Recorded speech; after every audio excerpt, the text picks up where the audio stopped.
The wedding ceremony had already begun. The MC's voice boomed enthusiastically.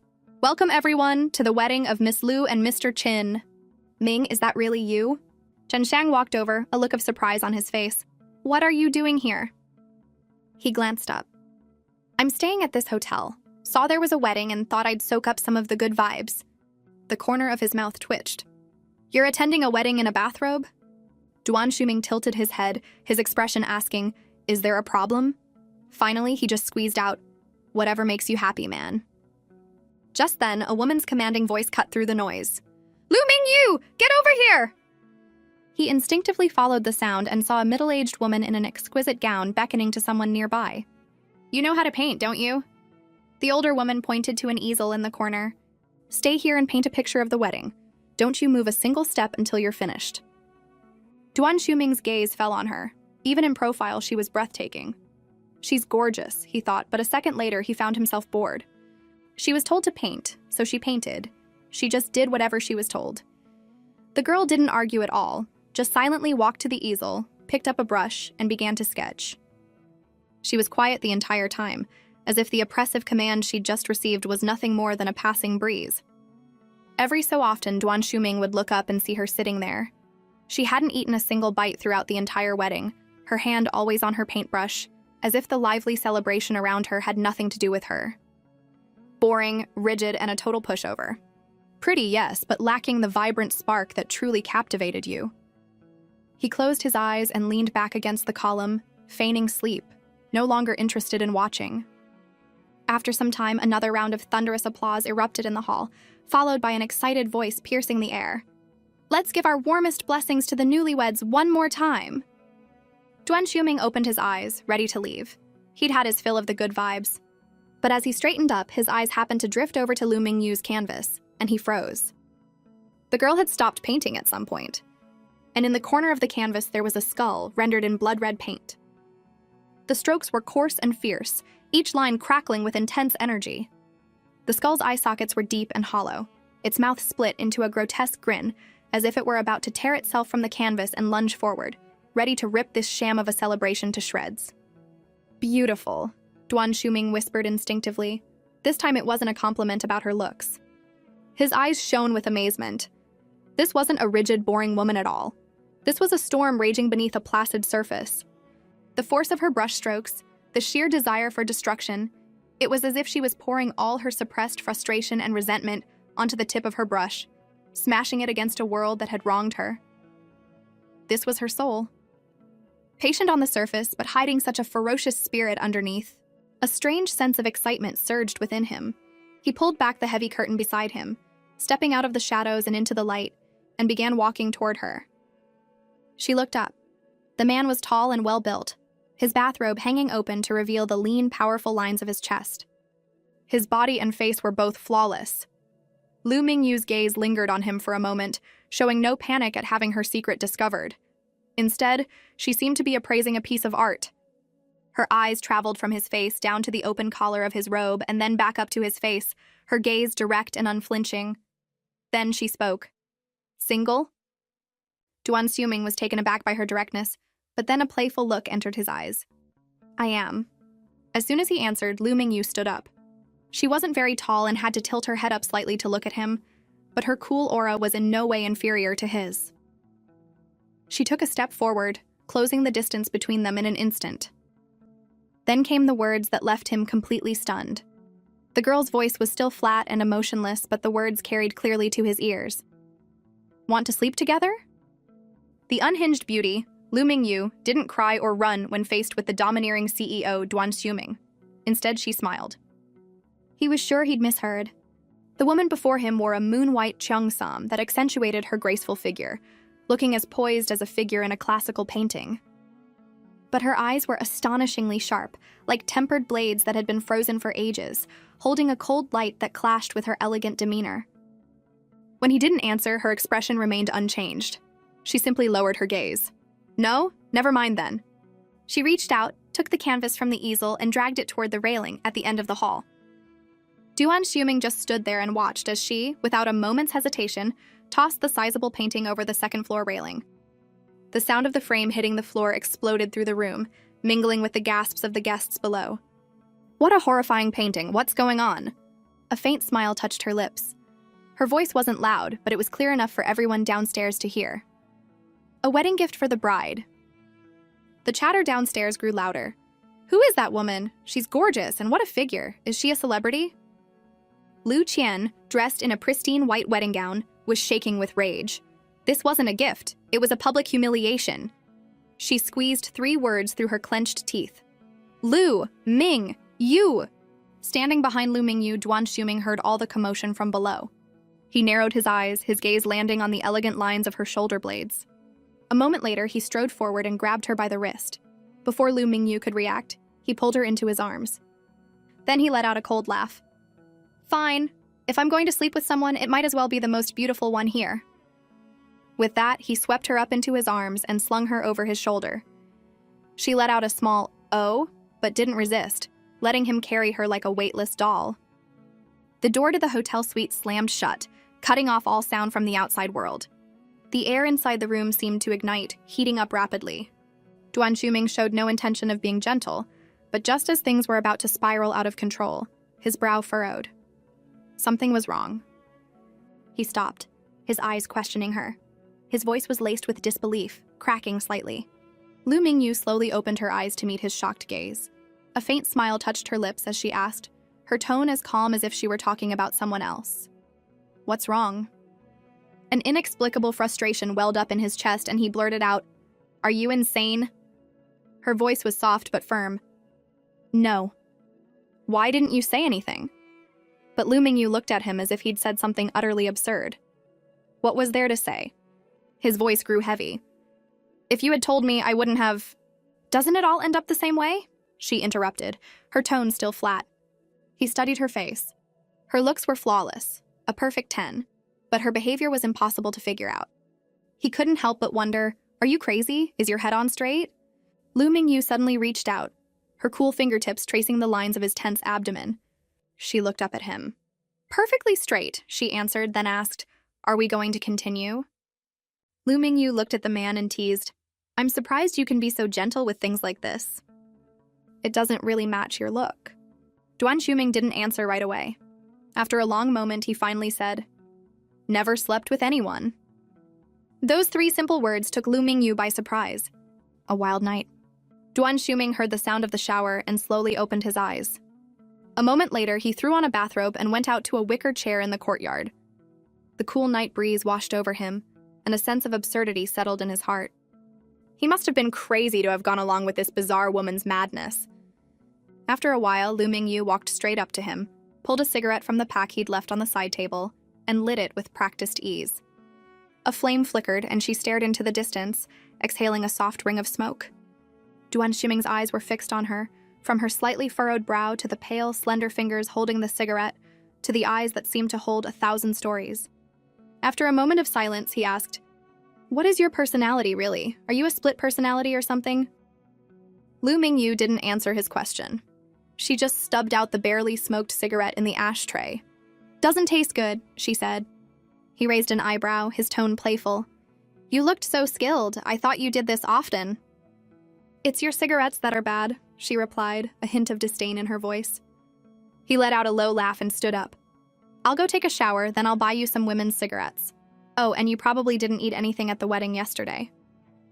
I'll have room service bring up some breakfast. Lu Mingyu watched his back as he walked toward the bathroom. A faint smile played on her lips.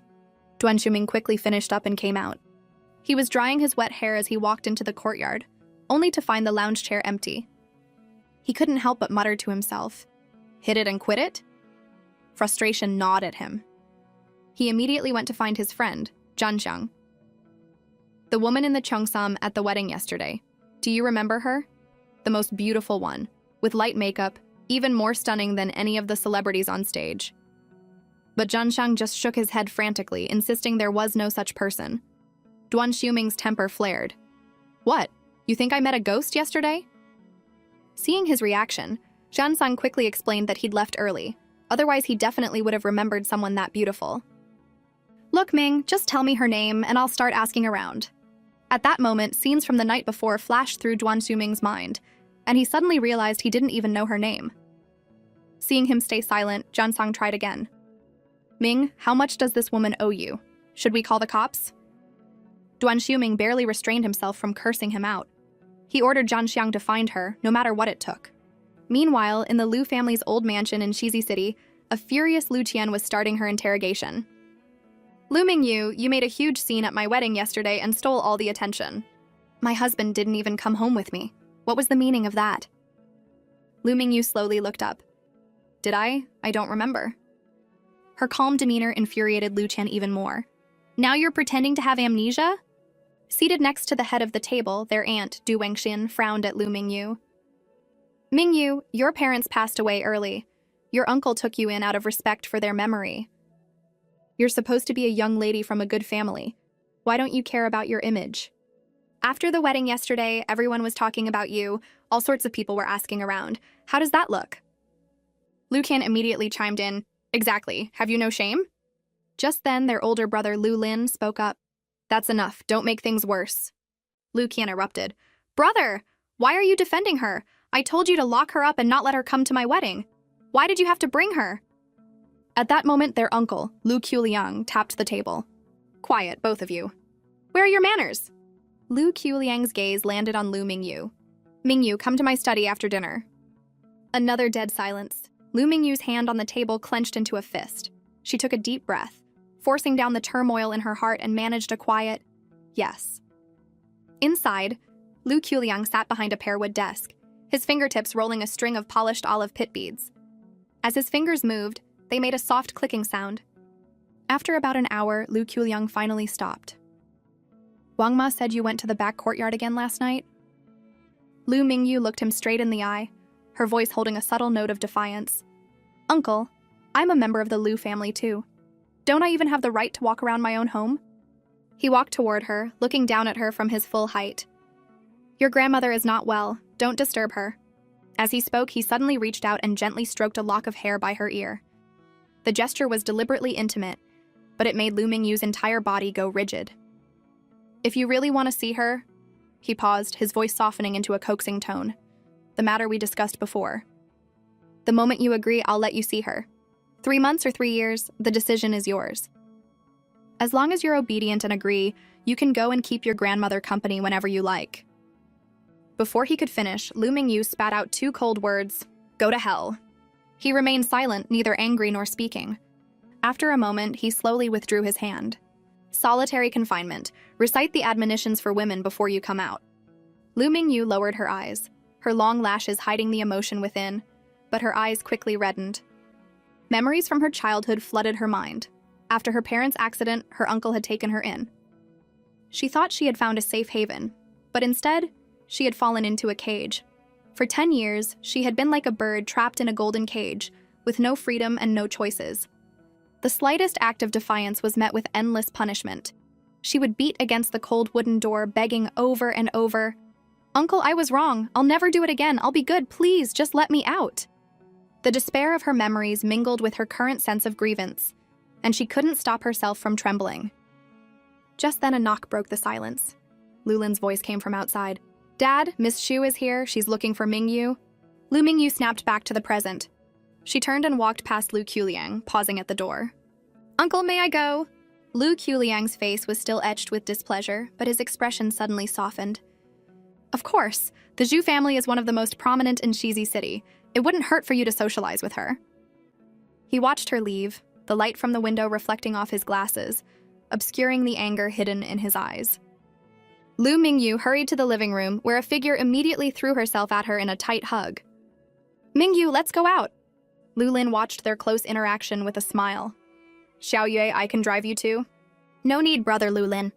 Xu Suyue turned and waved at him. My driving skills are top-notch. Without another word, she pushed Lu Mingyu out the door and into her car, calling out a quick, bye. As soon as the car pulled away from the Lu residence, Xu Suyue asked eagerly, So, what's the plan? Seeing her excitement, Lu Mingyu's tense nerves finally began to relax. She uttered a single word, airport. Xu Suyue's eyes lit up. This is so exciting, let's go. Lu Mingyu, you actually have the guts to run away from home. I've never even tried. I was so excited when I got your call last night I couldn't sleep. Don't get too excited yet. You're going to get an earful when you get home for helping me. Shu Suyue just shrugged. So what? They can't control me. Anyway, where are you headed after the airport? Lu Mingyu turned to look out the window. She was silent for a moment before saying softly, England. Shu Suyue was shocked. What are you going to do so far away? Seeing her friend's stunned expression, a small smile finally touched Lu Mingyu's lips, and a light returned to her eyes. London. I was accepted into a master's program at a university there. Shu Suyue's eyes widened in shock. So you're going to the Royal College of Art? That's the #1 art school in the world. How did you manage the proof of funds? Lu Mingyu just smiled and prompted. Do you remember that time about 6 months ago when I was always over at your house? Shu Suyue paused, then nodded. Of course. You said your room was too small, so you painted in my basement. Didn't you do a really huge painting? Lu Mingyu confirmed it. Later, I sent it to a gallery in Yaodu to be sold. The money I got was just enough to meet the minimum financial requirement for the RCA. Shu Suyue was floored, her eyes filled with admiration. That painting sold for that much? Lu Mingyu, you're amazing. You're a genius. The buyer was just very generous. I never expected it to sell for so much. Before her laughter faded, Shu Suyue's expression turned serious. But what about your grandmother? At the mention of her grandmother, the smile vanished from Lu Mingyu's face. Her grandfather had passed away early, so her uncle, Lu Quliang, had always been in charge of the family. Her father, the second son, had long given up his inheritance rights and moved to Yaodu with her mother.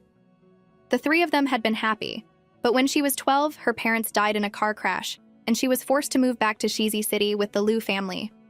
In the entire family, only her grandmother truly loved her. But her uncle had cruelly kept them apart.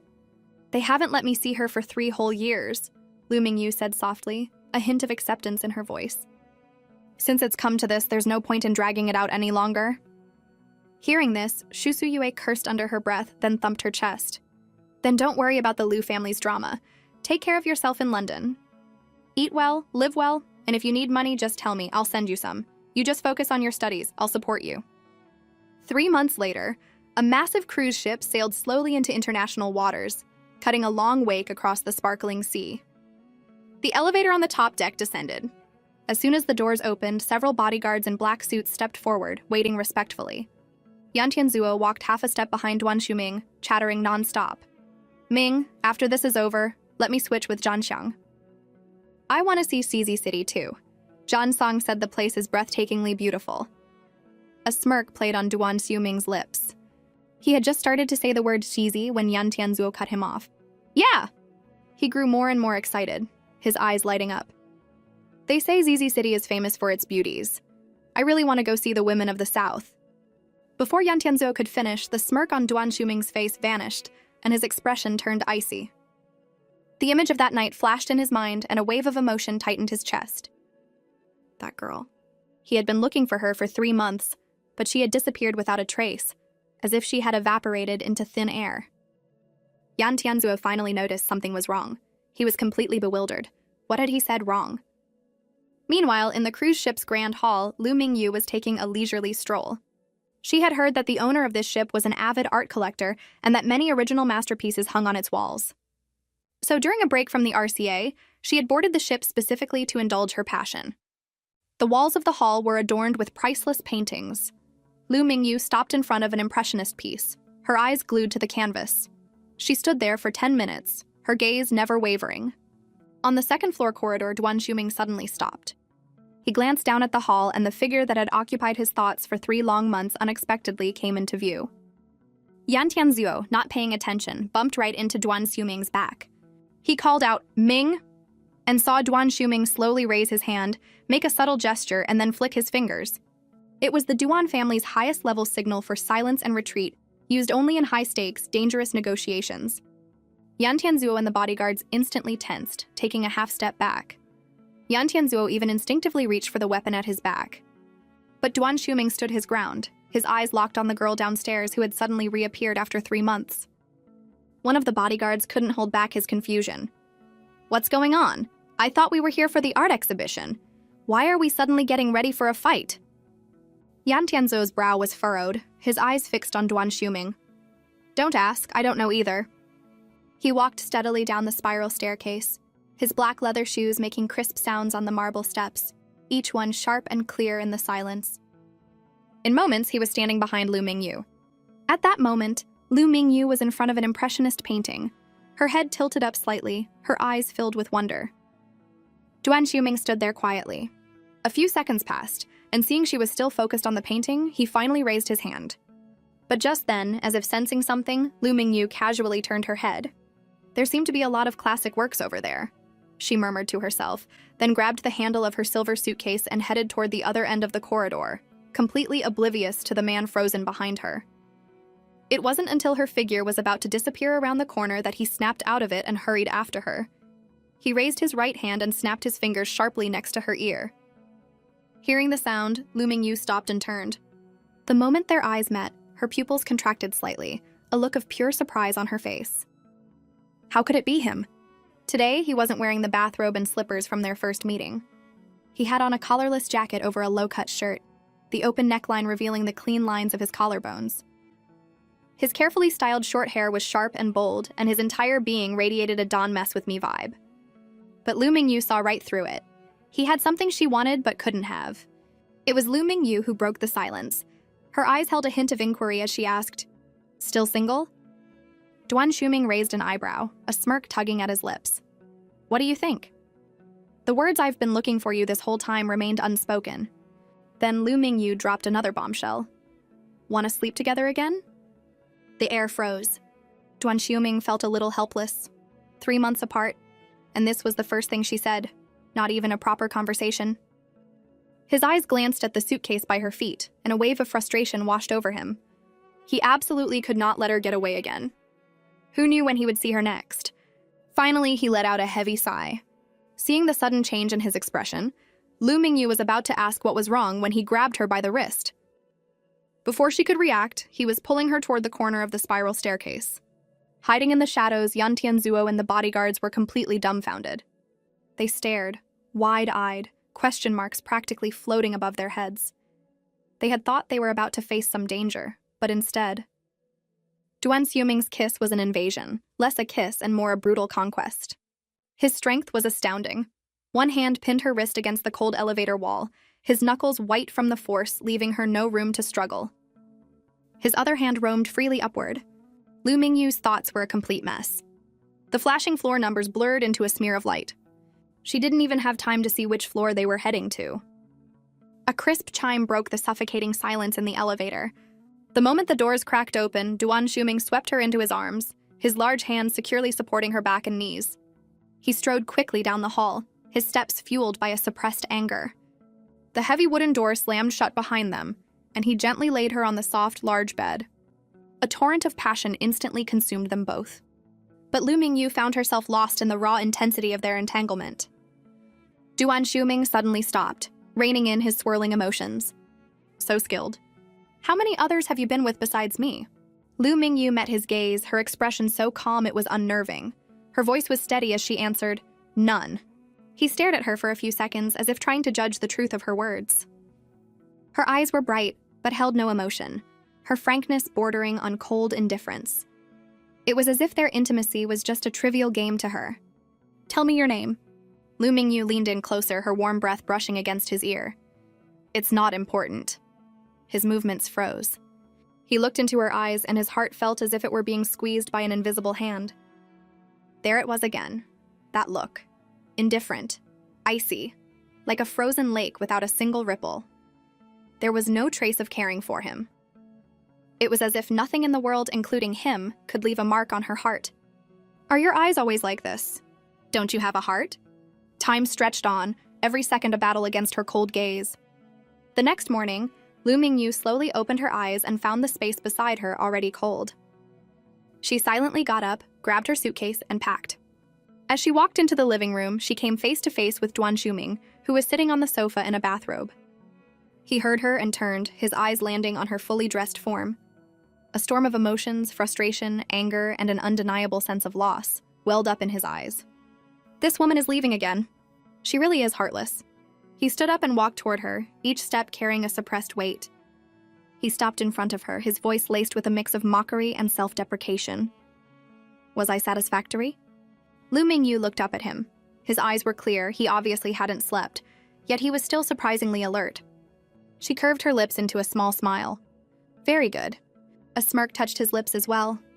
He tore a slip from a notepad on the table, scribbled a number with sharp, decisive strokes, and handed it to her. If you need anything, call me. Don't mess around and don't find anyone else.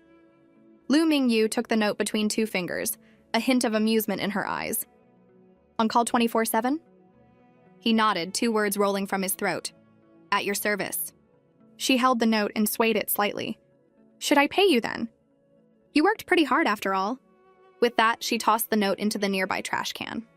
Then she turned and walked toward the door. Duan Xiuming stared at the crumpled paper in the trash, his eyes instantly darkening. She had been carried through this level in his arms when she arrived, but now she could see it was a single, massive suite. She walked to the elevator and pressed the button, only to find she didn't have the authority to use it or go to any other floor. Just then, a large hand shot out and snatched the phone from her grasp. Lu Mingyu instinctively turned and was met with Duan Xiuming's face, so dark it looked like it could drip ink. She looked at him questioningly. What is this? He held the phone out to her, demanding she unlock it, the pressure in his eyes almost suffocating. Lu Mingyu's fingers paused for a second, but she unlocked the screen. He stuffed the phone back into her hand, his gaze still locked on her. Add me. A playful look flashed in Lu Mingyu's eyes. He raised an eyebrow, a little confused. What's with that look? Does she think this is all a game? Soon the friend request was accepted. Duan Xiuming asked how many days she was staying in Xiangjiang, offering to show her around. Lu Mingyu's eyes fell to the phone screen. Not staying, I have to go. He instantly lost his temper, his voice rising. What could possibly be so important that you have to leave right now? Lu Mingyu looked up at him. My parents' memorial, does that count? Hearing her out, Duan Xiuming walked to the elevator and pressed the button. Then he grabbed her hand, his voice firm. Don't delete me, and don't you dare block me. He then let go. Lu Mingyu said nothing and stepped into the elevator. Just as the doors were about to close, she looked up at him and caught a flicker of reluctance in his eyes. With a clang, the doors shut completely. Duan Xiuming watched the elevator descend floor by floor, thinking to himself, she really doesn't hesitate to leave. Back in his suite, he idly looked through her profile. Her username was just Y, and he wondered if it stood for an English name or was just Pinyin. Her feed was completely empty. He couldn't help but let out a frustrated tsk. At that moment, as Lu Mingyu stepped out of the elevator, she heard a familiar, enthusiastic voice call her name. She looked up and saw Shu Suyue standing not far away, waving vigorously and hurrying toward her with a huge smile. Mingyu, it really is you. What a coincidence. Lu Mingyu was a bit taken aback, but she managed a polite smile. What are you guys doing here? Shu Wenjun, however, was not happy. He frowned and demanded to know why she had left without a word, saying that Uncle Lu was going crazy looking for her. Lu Mingyu was at a loss for words and could only remain silent. Shu Suyue quickly stepped in to smooth things over, telling her brother not to be a killjoy. Shu Wenjun just snorted and said that as soon as the ship docked, he would personally escort her back to the Lu family, so Uncle Lu wouldn't have to worry. Lu Mingyu's grip on her suitcase handle tightened, and she gave a soft reply. The next day, the cruise ship docked in Xiangjiang harbor. Nearby, Sang-Chi jealously asked why he was so focused on her. Zhu Wenjun impatiently told her to stay out of his and Lu Mingyu's business. Sang-Chi's face immediately fell, her eyes filled with hurt and anger.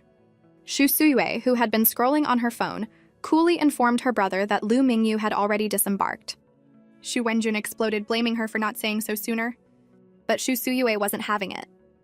Not my problem, she shot back. The two of them started arguing, their voices getting louder and louder. Shu Wenjun was red in the face with anger, and Shu Suyue was giving as good as she got, even saying she was ashamed to have such a stupid brother. Sang-Chi rushed over to mediate. You're family. Don't fight over an outsider. Meanwhile, after getting off the ship, Lu Mingyu was holding a bouquet of flowers on a road in Yaodu. Just then, a black sedan pulled up beside her, and 3 burly men got out. Lu Mingyu stopped, her gaze slowly turning to the car. The door opened slowly, and the first thing she saw was a pair of impeccably polished black leather shoes. Then, a man in a sharp suit stepped out with an air of natural elegance and confidence. He walked calmly toward Lu Mingyu, stopped in front of her, and then, without warning, raised his hand and slapped her across the face. The force of the blow was so great that it snapped her head to the side. Lu Lin rubbed his wrist, his voice cold. I knew you'd be here. Lu Mingyu slowly lifted her head to meet his gaze, a mocking smile on her lips. You're not smart enough to have figured that out. It was Uncle's idea, wasn't it? But he couldn't have been sure, so you split up. You came here to try your luck, while Lu Qian went to the Xiangjiang airport to wait for me. So many bodyguards there, 10, 20… Oh, wait. It was Uncle himself who went to the airport, wasn't it? He's really pulling out all the stops.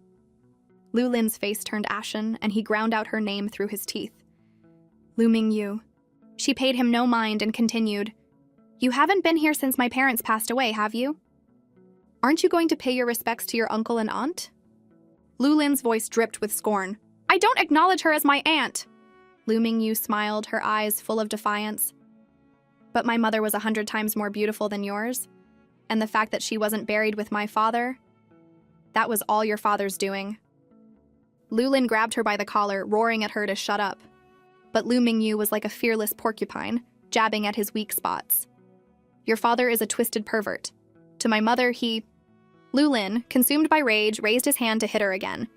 But she was unperturbed, gently touching her own face. Oh, right. If you ruin this face, how do you think your father will react? He lunged forward and wrapped his hands around her neck, his hands trembling with fury, his eyes filled with a murderous light. He was like a demon unleashed, but Lu Mingyu seemed to feel no pain, just staring at him without a trace of fear. Finally, 2 bodyguards stepped in and managed to pull them apart. Lu Lin took a few deep breaths trying to calm himself, then ordered the bodyguards, Get her in the car! As the 2 men approached, Lu Mingyu said softly, I've come all this way. Can I just leave these flowers with the gatekeeper and have them delivered? Please? Seeing the flicker of a plea in her eyes, Lu Lin found himself hesitating. He warned her not to try any tricks. Lu Mingyu walked to the gatehouse and gently set down the flowers. She smiled at the gatekeeper. Could you please help me deliver this bouquet to my mother's grave?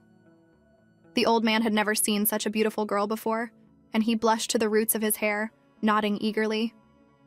Lu Mingyu quickly glanced behind her, making sure the bodyguards were focused on her. Then, with her back to them, she swiftly pulled out her phone and typed out a message.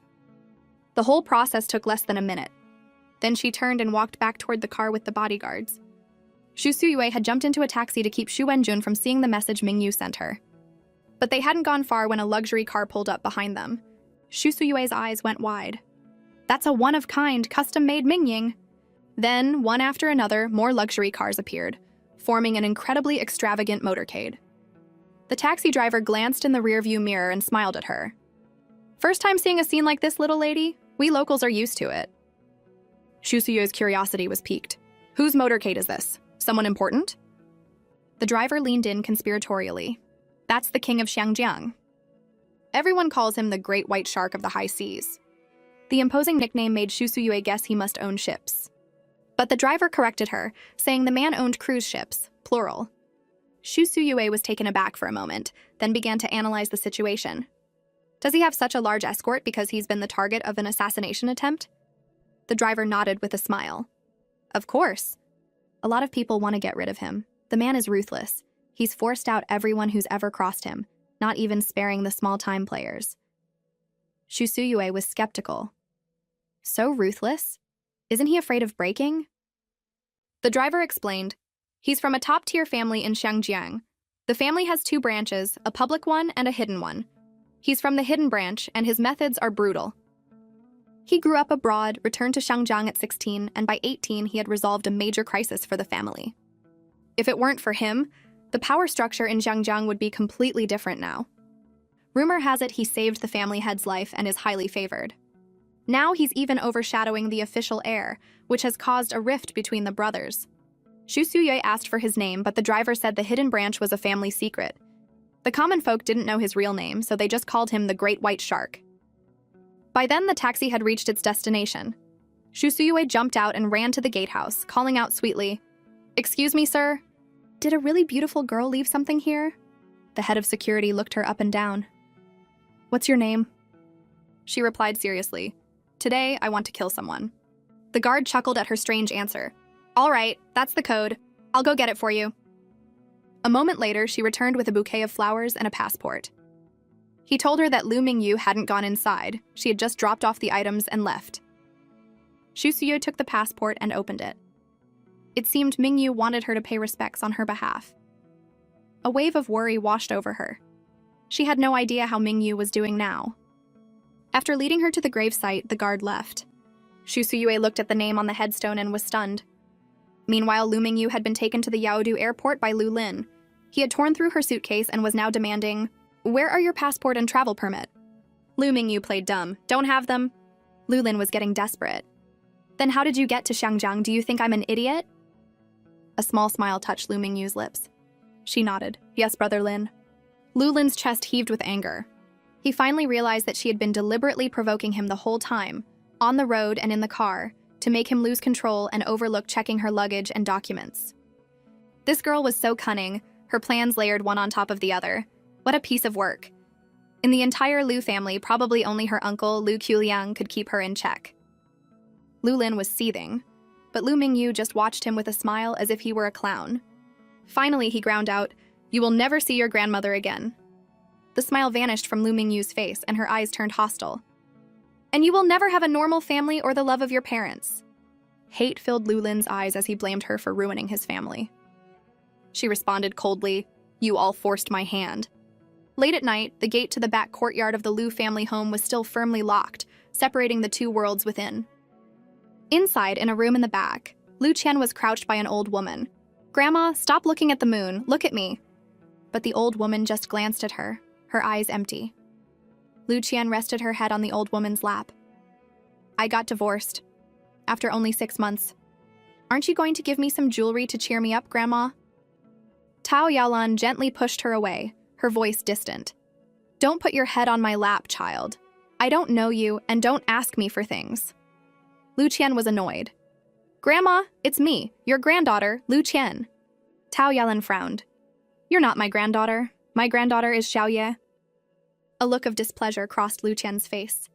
"There's no one named Xiaoye in this family. I'm your only granddaughter." "You're always talking about Xiaoye. You really are senile." She stormed off in a huff. But as she reached the door, she ran into Lu Mingyu standing outside. A look of scorn and defiance flashed in her eyes. "Do you want to see Grandma?" Lu Qian sneered, dangling a key from her finger. "It's easy. Get on your knees and beg me, and I'll open the door." But Lu Mingyu's next words made the smirk on her face freeze. "I heard you got divorced. Your ex-husband was keeping more than a dozen women on the side." In that moment, all of Lu Qian's arrogance vanished, and she started screaming insults at Lu Mingyu. Lu Mingyu's expression remained calm, as if she hadn't heard a word. "Why are you so angry? You knew about all this before you got married, didn't you?" The Lu family was desperate to be associated with the Qins. Now that he's tired of you and wants a divorce, I bet a lot of people are laughing at you behind your back. Lu Qian's eyes widened with rage and she threw the key at her. Lu Mingyu sidestepped it easily. Then she bent down to pick it up. She walked to the locked gate, and with a few deft movements, the lock clicked open. Before Lu Qian could react, she had stepped inside and locked the gate behind her. The whole series of actions was smooth and swift, leaving Lu Qian pounding on the gate in a fury. Lu Mingyu ran toward her grandmother's room, her voice choked with emotion. "Grandma!" Tao Yalan slowly turned her head. The light returned to her once lifeless eyes as she shakily called out her special nickname, Xiao Ye. Lu Mingyu, her eyes red, hugged the old woman tightly. "I finally get to see you, Grandma." After a short conversation, Lu Mingyu gently helped her back inside to rest. Tao Yalan softly asked about her parents in Yaodu. Her grandmother's dementia was severe, she only remembered her. Lu Mingyu swallowed the lump in her throat and reassured her. "They're busy with work and can't get away to see you." Tao Yalan gently patted her hand. "It's enough that my Xiao Ye came to see me." From outside the courtyard came the sharp, shrill voice of her aunt, Du Wengxin. "Lu Mingyu, get out here!" She slowly opened the gate. The moment Du Wengxin saw her, her brow furrowed and her voice was sharp. "You've got some nerve." Before she finished speaking, she raised her hand to slap Lu Mingyu. Suddenly, a cough interrupted her. Du Wengxin froze and looked back to see Lu Quliang standing there, his face grim with a nervous-looking Lu Lin behind him. She quickly lowered her hand and tried to explain. It was Lu Mingyu. She forced her way in. She needs to be taught a lesson. Her uncle, Lu Quliang, silenced her with a gesture and walked up to Lu Mingyu. When his eyes fell on the clear handprint on her cheek, his face darkened instantly. "Who hit you?" he demanded. Lu Mingyu slowly looked at Lu Lin, who was standing behind him. Panic seized Lu Lin. The next second, before anyone could react, Lu Qiuliang's hand shot out and struck him across the face. Lu Xian gasped, and both Lu Mingyu and Du Wengxin stared in shock. The force of the blow sent Lu Lin stumbling back, his head snapping to the side, a trickle of blood appearing at the corner of his mouth. This act ignited his wife's fury, and she screamed at him for daring to hit her son. The once quiet courtyard was instantly filled with shouting. Lu Mingyu, however, was strangely calm. She walked past the four of them and returned to her secluded room on the 3rd floor. Late that night, the lock on her door turned softly. Lu Lin had used a stolen key to let himself in. In the dim light, he saw her huddled in a corner, hugging her knees, looking as fragile as a leaf about to be blown away by the wind. His voice was strained as he asked if she would ever forgive him. Lu Mingyu slowly looked up. "Which incident are you referring to?" She slowly stood up. "Why should I forgive you?" He quickly tried to defend himself, saying that after the truth came out, his father had punished Lu Qian, and it was the first time she had ever been hit. His words enraged her. So, hadn't I been hit before then? Hadn't I been locked up? Would my own parents have locked me in a windowless storage room? Would they have put me in handcuffs and shackles and whipped me with a rattan cane for 3 whole days and nights? My dear brother, is there any part of my body that hasn't been injured? Lu Lin's expression was a mixture of guilt and frustration. Do you have to hold on to the past like this? We're siblings, and Lu Qian is your cousin. We're family. Can't you just forget about all the unhappy things?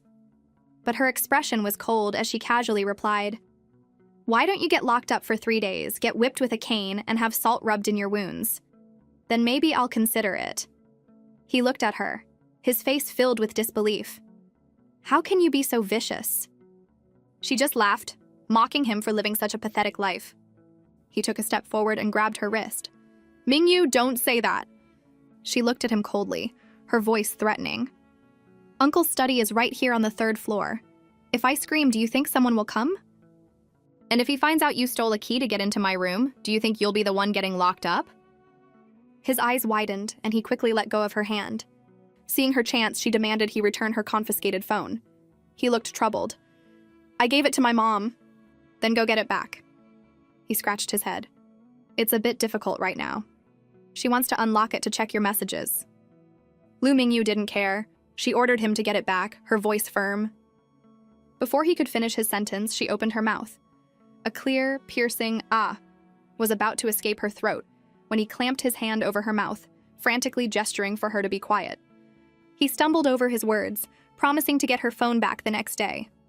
The next day, in a mansion on a hillside in Xiangjiang, Duan Shuming was staring at his phone.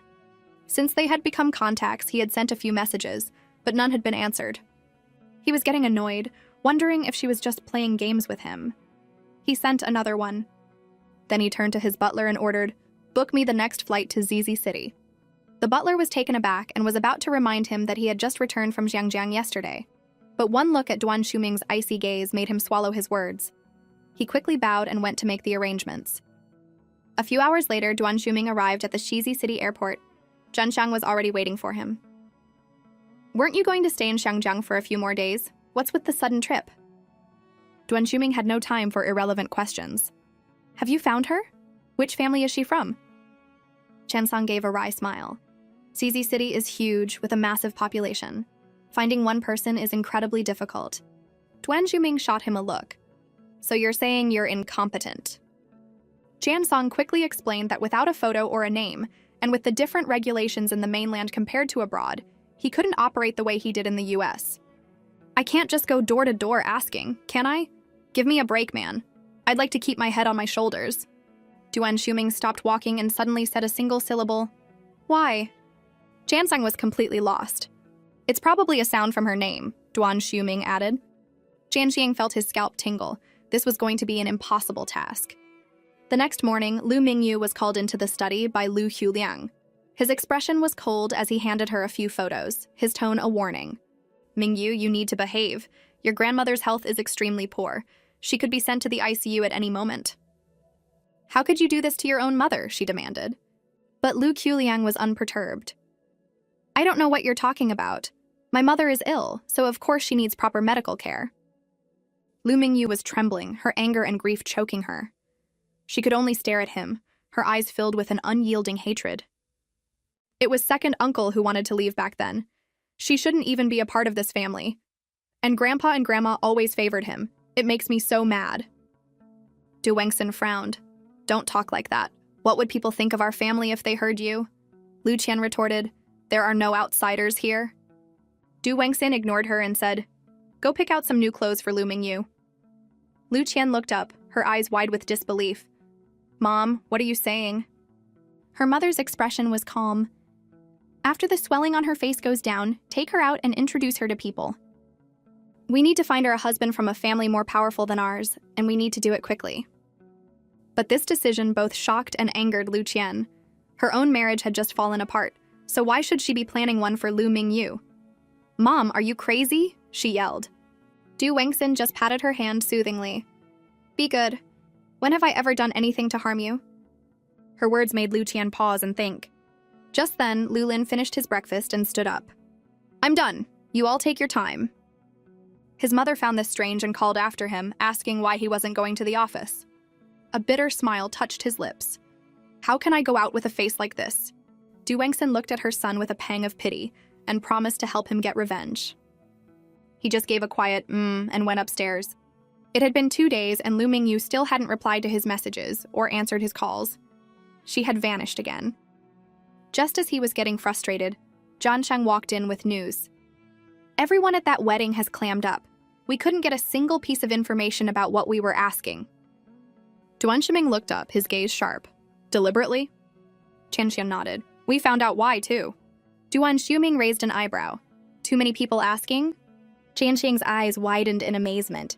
Bro, you're incredible. You guessed it in one go. After that wedding, a lot of unmarried guys from good families started asking about her. Duan Shiming snorted, a strange feeling of jealousy rising in him. That many? Jansong shrugged. But they still didn't find out anything. The way everyone is staying quiet is weird, like they're deliberately hiding something to avoid embarrassment. Could she be an illegitimate daughter? But Duan Shiming shook his head. He didn't think she was. He remembered the rebellious energy she had when she painted that skull. She wasn't some delicate, sheltered young lady. But she hadn't been seated at the main table at the wedding, so she clearly wasn't from a major family either. The more he thought about it, the more confused and frustrated he became. Jianshang suggested using more extreme measures to get information, but worried about the consequences if things went wrong. This is a sensitive time. We absolutely cannot expose ourselves. Duan Shiming fell silent, lost in thought. After a moment, Jianshang added, There's a private party in a few days at the Forest Lounge. A lot of people will be there. We might be able to find out something. Should we go? He suddenly threw the dart in his hand and it hit the bullseye with a satisfying thud. We're going! 3 days later, in a lounge in Shizi City, Zhan Shang brought Hisong to see Duan Shuming, explaining that Hisong was a local expert. If the girl showed up tonight, he could find out everything about her. As night fell, the young elites of the city began to arrive. A rumor had spread that the Liu family was bringing a newcomer who had never been seen in public, and everyone was curious. Their questions were soon answered when Lu Qian and Lu Mingyu walked in. Lu Qian was dressed to the nines, with glamorous makeup and a stunning evening gown that showed off her mature charm, giving no hint of her recent divorce. Lu Mingyu, on the other hand, was like a pure white lotus. She wore a knee-length dress, her long silky hair cascading over her shoulders, and her simple makeup highlighted her fresh, natural beauty. The moment Shu Suyue saw Lu Mingyu, she rushed over and hugged her. Wow, Mingyu, you're here too. You look absolutely gorgeous today. Sang Chi politely greeted Lu Qian, but Shu Suyue had eyes only for Lu Mingyu. She pulled her friend to a corner and demanded to know why she hadn't been answering her messages. Lu Mingyu calmly explained, My phone was confiscated and then destroyed. Shu Suyue cursed under her breath. They're insane. How did things get this bad? At least they think you were just on vacation. If they found out you were at school? Anyway, you start in a month. How about I take you to my place to get your passport right now, and we just make a run for it? But Lu Mingyu refused, saying she was worried about her grandmother's health. Shu Suyu frowned. Using the old lady to threaten you? They have no shame. Then she suddenly linked her arm with Lu Mingyu's, a playful smile on her face. Can I call you Xiaoya from now on? Lu Mingyu asked if she had seen it. 3 months ago, when she had tried to run away, she had wanted to visit her mother's grave, but was caught by Lu Lin.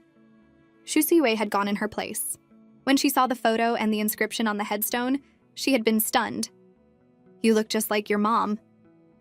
She was also confused as to why Lu Qian would bring her, someone who had never mixed with the city's elite, to the lounge. "To marry me off to someone," Lu Mingyu said flatly, which made Zhu Suyue shout, "Are you okay?" Her cry caught the attention of Duan Shuming, who was outside. He instinctively turned, and the moment he saw Lu Mingyu, his eyes lit up as if he had found a guiding light in the darkness. He quickly gestured to his subordinate, and Zhanxiang immediately understood and stepped forward. He pointed to her inside and told Zhanxiang to find out who she was. Chansang looked over and was captivated by her beauty. Damn, she really is gorgeous, even more so than those celebrities. No wonder Ming couldn't forget her after just one look. A few minutes later, Zhanxiang respectfully handed a report to Duan Xuming. "She's the second daughter of the Lu family, Lu Mingyu." Duan Xuming took the report, thinking that Lu Mingyu was a nice name. Then, he suddenly let out a knowing laugh. "So she's a good girl." He then told Zhanxiang to find a way to lure her over. "I can't go. The moment I show up, she'll run.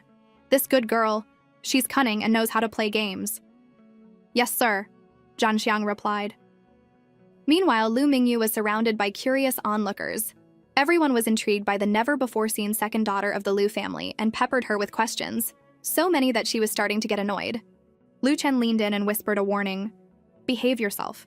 Don't embarrass the Lu family. Not only will Dad be angry, but Mom will kill you."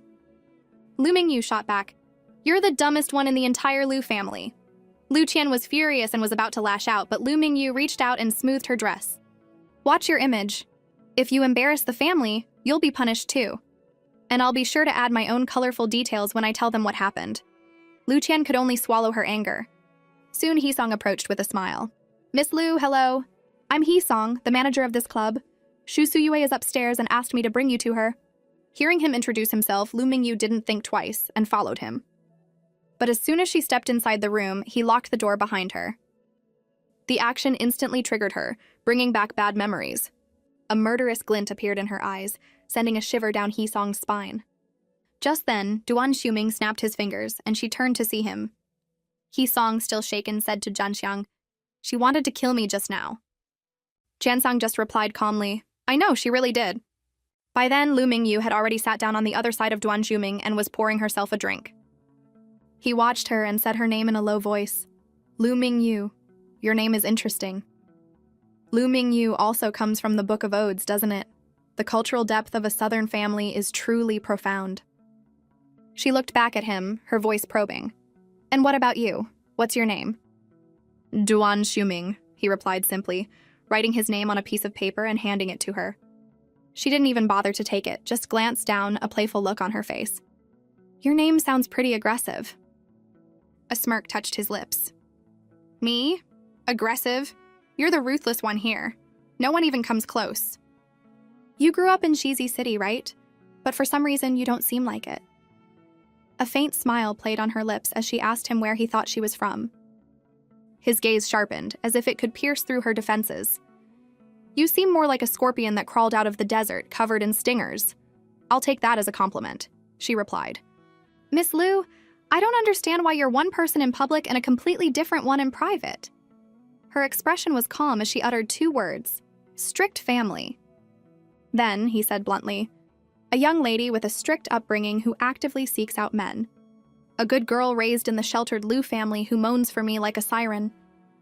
She retorted coldly, "Why don't you look me in the eye and say that again?" He immediately backed down, his eyes darting away. She suddenly leaned in closer. "Your moans were much more interesting than my cries." He was stunned for a moment, but she continued to provoke him. "How do you even make that sound? Especially that last one, it was a work of art. You should do voiceovers for adult films." He looked at her, his face full of resentment. "You only act like this with me. With everyone else, you're all sweet and innocent." She just shrugged. "If you want me to pretend, I can."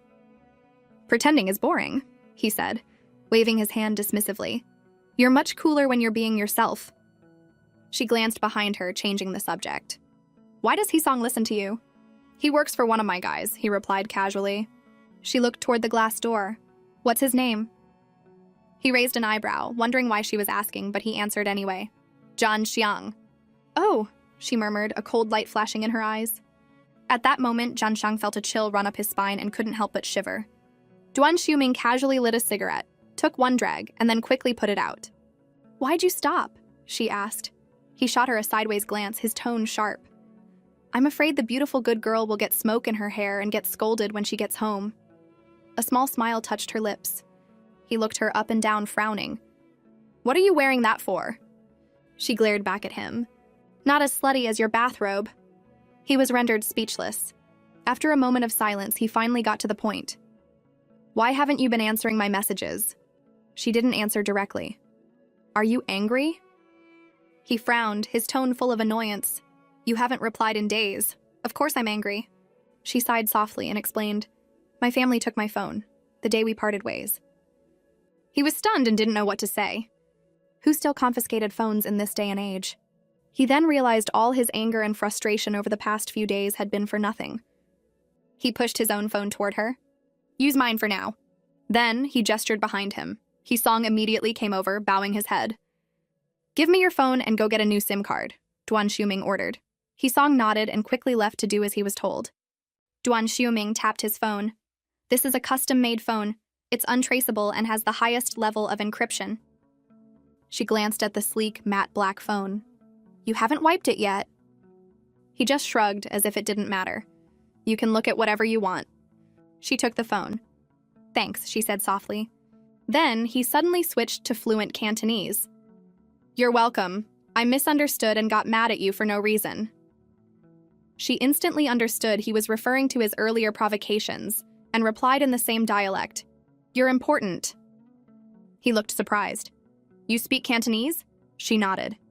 "So we can talk in 3 languages when we date? How cool is that?" She looked down, a complex emotion in her eyes. The word dating echoed in her mind. He was beaming. "I'm going to learn the ZZ City dialect right away. Then we can switch between all sorts of languages. It'll be fun." "You don't have to," she said. "The local dialect is too complicated, and there's more than one." "I should go. You know my family has strict rules. I can't be out too late." He made a face. "Your family's rules are a real headache. I know, young Master Duan," she replied calmly. "Second young master," he corrected. "Call me when you have time, and don't forget to reply to my messages." A gentle look entered her eyes. "Okay, young Master Duan." He stared at her, mesmerized. "If you keep smiling at me like that, I swear I'll drag you to Shangjiang and marry you right now." All because a woman had told him, "If you can do it, then please do it quickly." With those words, she turned and left. Duan Xiuming watched her go, a strange, new feeling stirring in his chest. "This girl is like a drug," he thought. "She's got me completely hooked." As Lu Mingyu passed by the door, she shot a casual glance at He-song. "Which son of the He family are you?" He-song froze as if he'd been struck by lightning and huddled in the corner, too scared to answer. It wasn't until she was gone that he fearfully nudged Zhanxiang. "Bro, did you see the look in her eyes just now? It was like she wanted to kill me." Zhanxiang just shrugged. "She definitely holds a grudge." Cold sweat broke out on He-song's forehead. "Is she going to have me taken care of later? Like, dismembered or something?" That look was terrifying. Zhanxiang just gave a dry laugh. At that moment, Duan Xiuming was slowly running his finger along the rim of the glass Lu Mingyu had used. Zhanxiang and He-song approached him, and Zhanxiang gave him a suspicious look. "Ming, what's got you smiling like that?" Duan Xiuming swirled the red liquid in his glass, pausing for a moment as if planning something big. "What's the process for a marriage proposal in ZZ City?" Zhanxiang's eyes nearly popped out of his head, and his voice went up an octave. "Ming, are you serious? You've only met a few times and you want to get married? You're not joking, are you?" Duan Xiuming shot him an annoyed look and turned to He-song. "What about you? What are the customs here?" He-song was just as stunned, shaking his head frantically and insisting that he'd been single his whole life and had no idea. Zhanxiang was practically jumping up and down with anxiety. "Ming, calm down. You have to respect her. You haven't even met her parents. You can't just show up and propose after 2 dates. From the way she acts, she's clearly from a very strict family. This will only backfire." But Duan Xiuming just frowned. "Isn't proposing the greatest sign of respect?" Zhanxiang was at his wit's end. "The situation is too chaotic right now. With your status, if you make a big scene, someone is bound to use it against you." Duan Xiuming just made a frustrated sound and grumbled, "So troublesome." He then pulled out his phone and made a call. "Bro, where are you?" A deep, steady voice came from the other end. "In a meeting." "How long is the meeting? Can you put it on pause? I need you for something. Come to ZZ City and help me with a proposal. Right now." There was a dead silence on the other end, followed by the abrupt sound of a dial tone. He stared at the black screen and looked at Zhanxiang in disbelief. Did he just hang up on me? But Duan Xiuming was furious. He redialed and gave a new order. "Find out where my brother is having his meeting. Which city in the US? I want you to blow up the building they're in. Why? To get him to call me back." He-song watched, dumbfounded, and muttered, "Is he always this impulsive?" Zhanxiang sighed. "He's lovesick. All first-timers are like this." Xu Suyue was muttering about how He-song had promised to take Mingyu to get some fruit wine, but had then disappeared. Lu Qian was also getting anxious, saying the two of them had been gone for a while. Hearing this, Xu Wenjun exploded and was about to call for backup, but Lu Qian reminded him that Lu Mingyu didn't even have her phone. Just as the tension was reaching its peak, Lu Mingyu appeared, holding a bottle of fruit wine, and asked calmly, Yue, is this the one?" Xu Suyu's eyes lit up and she rushed over. "You're finally back! You had us worried sick!" Lu Mingyu glanced in He-song's direction, her tone casual. "Mr. He said he was taking me to the second floor to find you, but then he ran into a friend named John and got caught up in a conversation. I couldn't find you and almost got lost on my way back." Xu Suyue immediately caught on to her friend's meaning and played along. "Find me? I've been on the first floor the whole time." Xu Wenjun was furious, his fists clenched. "So He-song was just messing with you? He just left you stranded?" Xu Suyue added angrily, "He-song, that was a really low blow." Lu Qian chimed in coldly, telling He-song to stay away from her cousin. Jansang secretly glanced at Lu Mingyu and saw her calmly enjoying the show, a faint smile on her lips. A shiver went down his spine. This girl was setting them up. It was a perfect case of using someone else to do her dirty work. Not only was she tough, but she was also incredibly cunning. He wondered to himself if his boss was into the dark and ruthless type. Seeing He-song was about to be drowned in accusations, Zhanxiang quickly stepped in and clapped him on his trembling shoulder, cutting off the verbal assault with a smile. "He-song, aren't you going to introduce me to your new friends?" He-song looked relieved. He quickly wiped the sweat from his forehead and pointed to the man beside him. "This is Zhanxiang, my business partner and the real owner of this lounge." At his words, Lu Qian's eyes lit up. She looked Zhanxiang up and down, her tone deliberately fawning. "So this place is yours, Mr. Zhan. Does that mean the top-of-the-line Lamborghini outside is also yours?" Xu Suyue was also excited, saying she was a huge Lamborghini fan, but her strict father only let her drive an entry-level model for now. Zhanxiang laughed heartily and generously offered to let them swap cars for a spin sometime. Xu Suyu's eyes sparkled as she confirmed if he was serious. When he nodded, she nearly jumped for joy. Lu Qian smiled along, but her mind was racing. She looked at Zhanxiang's status and family background, and decided it would be a complete waste if he ended up with Lu Mingyu. She absolutely could not let that happen. An even more malicious idea began to form in her mind.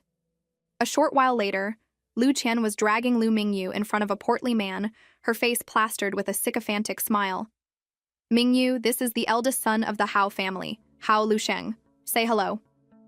"Miss Lu, care to join me for a drink?" She gave a polite, small bow, her tone distant and cold. "I'm sorry, I'm not much of a drinker." She snatched the glass from Hao Lusheng's hand and shoved it into Lu Mingyu's. She hissed, "It's just one drink!" "Mr. Hao is personally offering you a toast. How dare you refuse?" Then, in a tone that brooked no argument, she urged, "Drink it! And make sure you offer him a toast in return later." Just then, Xu Suyue stumbled, her body lurching into Lu Qian's arm. The red wine in Lu Qian's glass sloshed out. Xu Suyue put on a panicked expression, apologizing profusely, and used the opportunity to swap the glass with one filled with a similarly colored fruit juice. Lu Qian, seemingly oblivious, shoved the new drink into Lu Mingyu's hand and, through clenched teeth, ordered her to drink it. Lu Mingyu took a sip and tasted the sweet fruit juice. At that moment, Xu Suyue gave her a mischievous wink. Hao Lusheng's sticky eyes roamed over Lu Mingyu's body, his expression one of smug entitlement. He even reached out, intending to pull her away to a more private area. But just then, Zhanxiang appeared, enthusiastically slinging an arm around Hao Lusheng's shoulders and loudly greeting him. Under the pretense of sharing a fine wine, He managed to steer the still confused man away. Lu Qian angrily grabbed Lu Mingyu, her eyes filled with a vicious light, and demanded she go and serve Mr. Hao later. Lu Mingyu just gave her a cool sideways glance and mentioned their uncle's rules. But Lu Qian just sneered and pulled out a photo. She waved the picture of Lu Mingyu and Haisong in her face, threatening to ruin her with rumors. Lu Mingyu's calm retort only fueled Lu Qian's rage. Her face contorted in a snarl as she vowed to show the photo to their family, and even threatened to destroy her beautiful face with salt water. But Lu Mingyu just raised an eyebrow, a hint of amusement in her expression. Her calm demeanor made Lu Qian completely lose it, and she started screaming like a shrew. A playful smile touched Lu Mingyu's lips. She left her cousin with a simple, "Get ready to die," and walked over to Shu Suyue. The two of them hurried to the entrance, where Lu Mingyu pulled out a sleek, matte black phone. Shu Suyue's eyes widened in disbelief as she examined the cool new gadget. When she learned it was a gift from some boss, she was not only shocked but also warned Lu Mingyu to be wary of men with ulterior motives. Lu Mingyu just nodded obediently. Then, at the entrance to the parking lot, she saw a familiar figure. Duan Shuming was sitting casually on the hood of his car. He looked up and said 2 words, "Get in." She hesitated for only a second before obediently getting into the passenger seat. At the same time, Zhan Xiang leaned in and whispered to Duan Shuming about the earlier incident with the locked door, worried that the girl might still be angry. Duan Shuming just gave a cool grunt, then started the engine. The supercar roared to life like a beast and disappeared down the road. As the car sped down the main road, Duan Shuming kept his hands on the wheel and asked if she was worried about him driving drunk. Lu Mingyu just calmly showed him the navigation address on her phone. Her confident demeanor pleased him. He then brought up the topic of the locked door, wanting to see if she was still holding a grudge. But she just looked out the window and said she wasn't angry, since he had been locked in there with her. Her words made his expression darken slightly. He understood the logic. If he had been locked in there alone, it would have been a different, unforgivable story. Duan Shuming toyed with the steering wheel, casually turning to ask her, "Why haven't you brought up sleeping together?" But she just asked about the lounge's business hours. When she heard it closed at 2 a.m., she then asked about the surveillance camera coverage. He told her the interior was fully covered, but the spot where they had been sitting outside was a blind spot.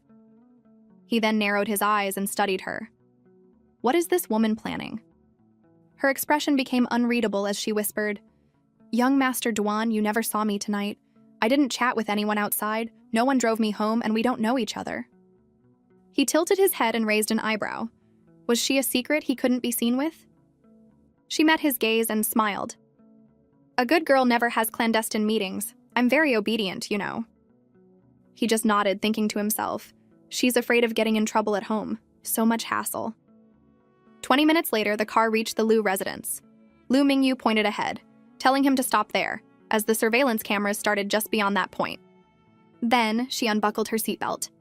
But he suddenly reached out and stopped her, his tall frame leaning over her, stopping just inches from her face. He seemed to be choosing his words carefully before he spoke in a low, husky voice. "We can get a late-night snack, go for a drive, or even go boating on the lake. I can come back in a quieter car to pick you up." She leaned back slightly and said, "I can't get out." Then she sat up, ready to leave. He nodded and unbuckled his own seatbelt, intending to get out and open the door for her like a gentleman. But she reached out and pressed his hand down, her gesture firm. The darkness hid the glint in her eyes.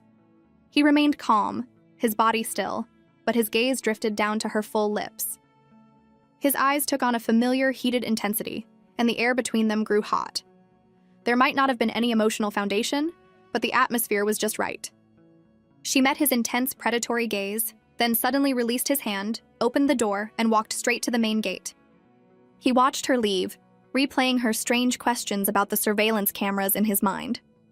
Asking about cameras for no reason? She's definitely up to something. At the same time, Lu Mingyu stepped into the main hall and saw Lu Qiuliang sitting there drinking tea. She quickly went over and greeted him obediently. "Uncle." He looked up, his eyes scanning her dress. "Where did you get that?" "Lu Qian picked it out," she said. He frowned and ordered her never to wear it again, then asked where she had been. She told him Lu Qian had taken her to a lounge. The hand he was using to roll his olive pit beads froze. "A lounge?" She nodded and added that she had come back early, but her cousin was still there drinking. "Did you drink?" he asked. She nodded again. Lu Qian made me offer a toast. He looked up, his gaze sharp. To whom? The young master of the Hao family, she said, and she could see the veins in his temples throb. He suppressed his anger, his voice dangerously calm. Who brought you home? I took a taxi, she replied without batting an eye. He stared at her.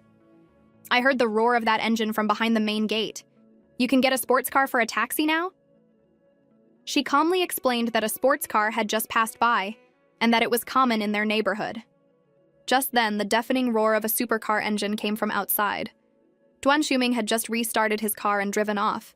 The perfect timing seemed to ease Lu Qiuliang's tension slightly. He waved her away, telling her to go upstairs and copy the admonitions for women twice as punishment. She meekly agreed and went upstairs. Once in her room, she quickly hid the phone and waited. She hoped Duan Shuming wouldn't let her down. In the study, Lu Qiuliang tapped his fingers on the desk and asked the butler if he had gotten the license plate. The butler reported that he hadn't, and that the second miss had indeed returned alone. Lu Qiuliang thought for a moment, then ordered, "Find out which club they went to tonight." On the other end of the line, in the private parking lot of the lounge, Duan Shuming got out of his car and tossed the keys to his friend. Zhan Xiang caught them, surprised that he was back so soon. You really just dropped her off? Nothing happened? Duan Shuming didn't break his stride. Pull up the surveillance footage for me. That woman was asking about the cameras for a reason. Chan Shang was confused. Why is everyone asking for the footage tonight? Duan Shuming stopped and turned. The Lu family just called too, Zhan Xiang continued. They specifically asked for tonight's surveillance video. A look of understanding flashed in Duan Shuming's eyes. The sounds of shouting from the first-floor hall of the Lu family mansion were loud enough to shake the roof. But Lu Mingyu remained attached in her small room on the third floor, until a heart-stopping pounding on her door began. Her aunt, Du Wengxin, was screaming hysterically from the other side, sounding as if she was about to tear the door off its hinges. Lu Mingyu ignored her, but the next second, her aunt burst in like a madwoman, grabbed her, and started dragging her downstairs to face the others. The woman's grip was surprisingly strong. Lu Mingyu was spun around and slammed hard against the wall. A sharp, searing pain shot through her right shoulder, and her entire arm began to spasm uncontrollably. A cold sweat broke out on her forehead, and the pain was so intense she couldn't even scream. But her aunt didn't care, just dragged her down the stairs like a sack of potatoes and shoved her in front of a seated Lu Qiuliang. The air in the hall was thick and suffocating. Lu Tian was crying, her face a mask of anger and self-pity, as she stomped her foot and insisted it was just a private party with no strangers. Lu Qiuliang took a sip of his tea, his expression unreadable. Did you make your cousin drink with him?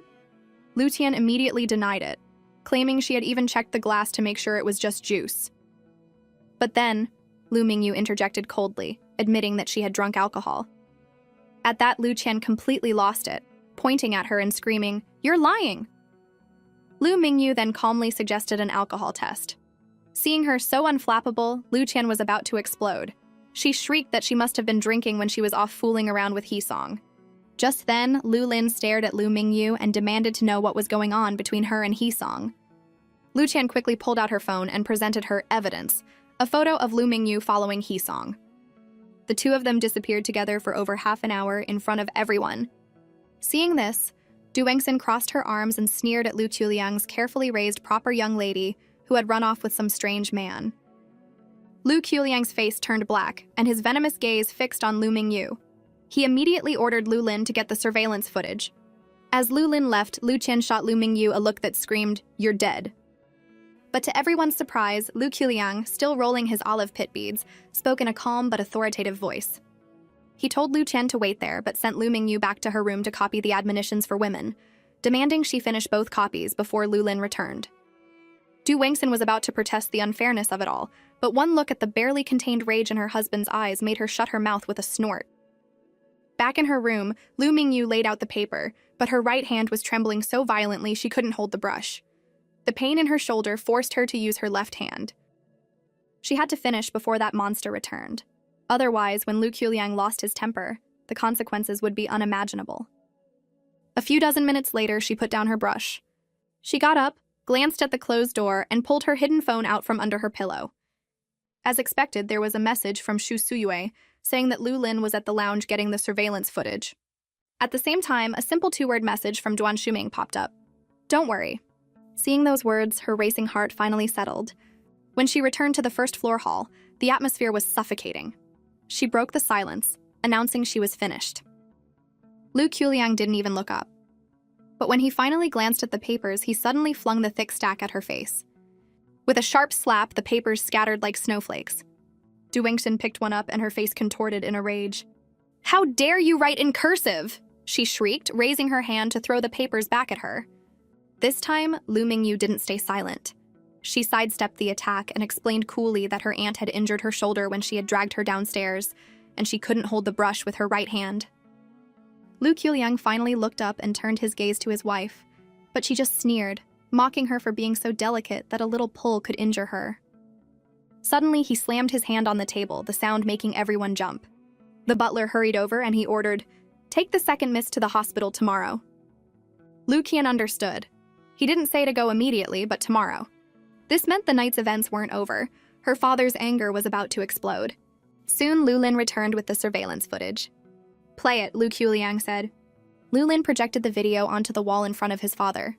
Du Wengxin and Lu Qian immediately crowded around to watch. The first video showed Hisong leading Lu Mingyu to a door, but then she just stood outside alone while he walked away. There was no long private encounter. The whole thing took less than 2 minutes. Seeing this, Lu Qian's face turned pale, while Lu Qiuliang's frown relaxed slightly. Lu Qian's heart pounded. The timing is wrong, and the content has changed. Where's the part where the door was locked? I was watching from outside, not just standing there. Then, the second video began to play, this time with audio. Hao Lusheng was shown approaching Lu Mingyu with 2 glasses of wine, his eyes raking over her as he tried to force her to drink. She refused, saying she couldn't hold her liquor. The next second, Lu Qian was seen grabbing the glass and shoving it into Lu Mingyu's hand, her sharp voice clearly audible. "Drink it! And then go and toast Mr. Hao again!" Lu Mingyu was forced to drink it down. The part where Shu Suyue had stumbled and switched the glasses was completely gone. The wine and the juice were the same color, indistinguishable to the naked eye. Lu Qian looked as if she had been struck by lightning. "No, that's not what happened! This video is fake!" she screamed, waving her hands frantically. Lu Lin looked at his sister with disappointment. "It has audio. Why are you still lying?" Her eyes red with panic, she insisted she wasn't lying, that the video had been altered. He sighed. "I was only at the lounge for 10 minutes. How could they have known in advance and changed it? What could they even change in 10 minutes? Where are you going to find a tech expert in the middle of the night?" Seeing things were going badly, Du Wengxin just shrugged. "So she had a drink. What's the big deal?" But as soon as the words left her mouth, Lu Qiuliang slammed his olive pit bracelet on the table with a loud crack. Fear filled Lu Qian's eyes. She was about to apologize, but her father gave her no chance. He strode over, grabbed her by the wrist, and started dragging her toward the small, windowless dark room. Du Wengxin panicked, screaming as she tried to stop him. "Lu Qiuliang, you're insane! Let go of my daughter! You've completely lost your mind!" Amidst the chaos, a faint, mocking smile touched Lu Mingyu's lips. She then calmly returned to her room and pulled out the matte black phone. A message from Duan Shuming popped up on the screen. "Are you okay?" She looked at the words and replied, "Everything's fine. Thanks." He replied almost instantly, "Did your cousin give you trouble?" She couldn't help but let out a small laugh. It's hard to say who gave who trouble. The other end went silent, though the typing indicator remained for a long time. Finally, a new message appeared. "Do you like Cantonese food? I'll pick you up for dinner tomorrow." A restaurant location followed. She thought for a moment and replied, "I can't tomorrow. I have to be good for a few days. My uncle just had a major blow-up. If I sneak out to meet a guy now, it'd be like walking into the line of fire. Besides, I have to go to the hospital for a checkup tomorrow." To her surprise, he replied, "Playing the good girl for real now? You're 22. The quotation marks and the teasing tone were palpable even through the screen. She paused, then tossed the phone onto her bed in annoyance.